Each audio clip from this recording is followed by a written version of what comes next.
I was going to talk today about this wonderful lawsuit from Fox Dominion voting system. I was watching CBS Sunday Morning.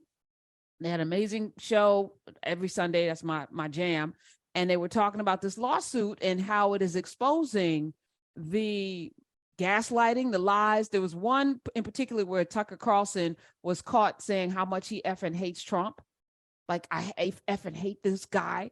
And every night you're on there touting things. So it's like so disingenuous, and it's such a dishonest outlet. But this is the thing that is shaping y'all's grandma and grandpa to be very vigilant, and some of the 20-year-olds to get out and vote and shoot people in the face for no reason.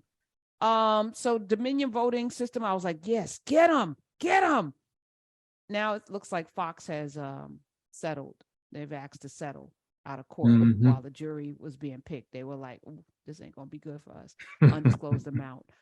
Your thoughts on this, Randall Pinkett? Yeah, I saw the breaking news and I was already popping my popcorn for that trial. Because if we thought what we've been exposed to before the trial was damning, and you nailed it. I mean, Tucker Carlson, Sean Hannity, Laura Ingraham. Maria Bartiromo. Yes, she's the most egregious. Yeah, yes. The list was growing and growing. Lou Dobbs, yes. Yeah, and it was getting real hot in the kitchen. I mean, I wasn't even microwave popcorn, Karen. I had that old school popcorn where you got to pour the oil into the pan, ready to go.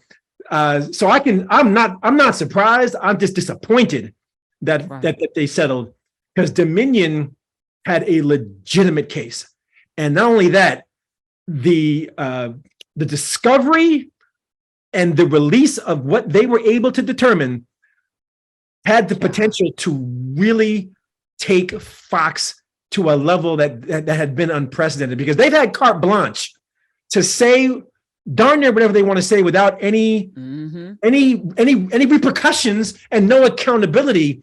Dominion was holding them accountable for their receipts. Oh, if you said it, you better darn sure have a way of backing it up. And the duplicity of how they present to their audience versus what they feel. I mean, even when I remember back in the pandemic, when they were telling people masks were bad, but then you saw a picture at a meeting at Fox and everybody had a mask on, like another classic example. And vaccines are bad, but you couldn't get into the Fox building without a vaccine. So everybody on the air was vaccinated, telling people not to be vaccinated. There you go. I don't know how do people how do they reconcile with the hypocrisy, right? So the trial was supposed to, opening statements were supposed to start yesterday. The trial was supposed to start today.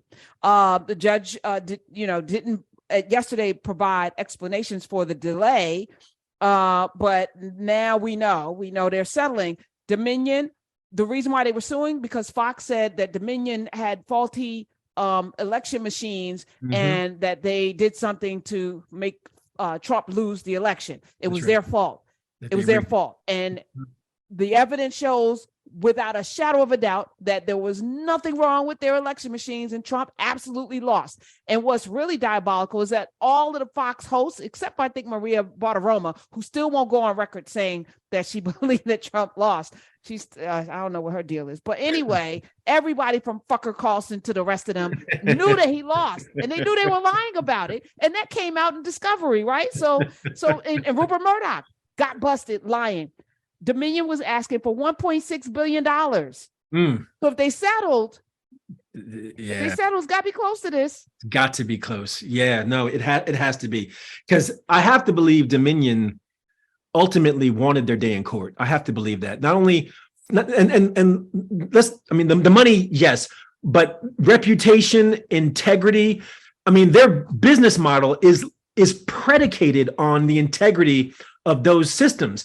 And they had done quite well. I mean, if I'm putting my entrepreneurial hat on, I mean, they were expanding into states where they were getting market share. So what Fox did to them, which was nefarious, the duplicity of that, they had to have cut a huge check to convince me. I'll just act like I'm Dominion. If I'm Dominion and I'm asking for $1.6 billion, and I've seen the discovery, you got to cut me a ridiculous check for me to say I'm going to settle and it's going to remain undisclosed. It had to be a pretty penny. Could they have said, no, we're not settling? They could have, absolutely. And I'm not surprised Fox settled. Man, I'm surprised Dominion settled. Yeah. I feel like if it's about the principle, yeah, then take it all the way. Take it, because you know that the jury, it's a jury trial. Come on, is it in New York, Wilmington, Delaware? Yes, Delaware. Man, you know that your jury probably, if you do your thing right, put the right people on that court, will probably hand you that and then some, probably some pain and suffering on top of it. Yeah, especially if the settlement is that Fox, which I suspect is the case, has to not offer any apology, any culpability, any admission of wrong. That's got to be built into this settlement, and that's unfortunate, because this was really not just a test of election systems. This is a test of election integrity, and our democracy was on trial, not just Dominion. So what do we do? 866-801-8255 when there seems to be forces hell-bent on misinforming, hell-bent on gaslighting, putting out divisive information, keep us at each other's throats, right? While the 1%, and I'm going to keep it in this capitalism thing, because I feel like it is a power game. And it's always been. Machiavelli's been talking about it in the 13th century. Machiavelli was talking about it in the 1300s, that this is how you keep people, you divide and conquer. You got to keep people fighting each other so that you can stay in power and they're not paying attention to you. This is age old, and it doesn't matter whether we're fighting over skin color, origin of birth. All of these things is just a way to keep the power in the hands of people who don't mean us any good at all. What do you how do we navigate this? Because we got an election coming up, and there's a lot of things said about Joe Biden, Kamala Harris. I personally, sitting here every day, I'm hesitating. I know what I know. Mm-hmm. I'm hesitating to say it out of my mouth, because y'all be in your feelings about it and say I somehow spoken into existence, but you see it too. It's a layup, actually, for the other side. Unless we do what we did in Georgia, do what we did in other states, and show up in numbers that are unprecedented. But there was something in 2020 that forced us out into them streets to vote. It was George Floyd and it was Donald Trump. Mm-hmm. We don't have those two, the memory, because our memory is so damn short, Randall Pinkett, that I feel like it's like, okay, what? Let me ask, is it a layup? I mean, if we look at the midterm election, which the lesson I took from the midterm is, if you're in the Trump, kind of genre, the Trump model, so to speak, the Kari Lakes, the Lauren Boeberts, you were in trouble this past election. Mm-hmm. And because what happens is you can win the party nomination, but you can't win the general election, because the independent momentum has shifted, I believe, not completely away from Trumpism, but sufficiently away from Trumpism that if you're still spewing out election lies and conspiracy theories, independents, like, I'm not having that. Like, I need somebody who's a little more center than the right, the far right. Yes. So, yeah. Yes, that's a fact. But here's the other thing that wasn't present in 2020 in the vast numbers that I think is now. First of all, we don't feel like we're voting for our lives. I don't think Trump is going to be a factor, to your point. But I also feel like there's a large number of Black folk, it's grown, that are calling for people to withhold their vote. And are saying, both parties are the same, and Biden hasn't done anything for Black people. And, why are we doing this again? That is swelling, so it's not just Ice Cube and a few handful of other folk, when we're like, sit down somewhere, this is too important, you're trying to, snuff out the Black vote.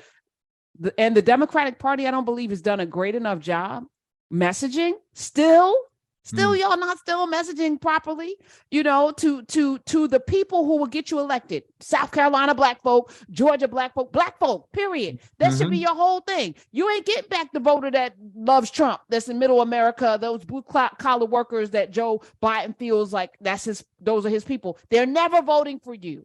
So double down on the people that will, get them young people engaged, which you're not doing either, and it's right around the corner. And I'm waiting for the messaging. It should be starting now, Agreed. and it's not. So I'm like.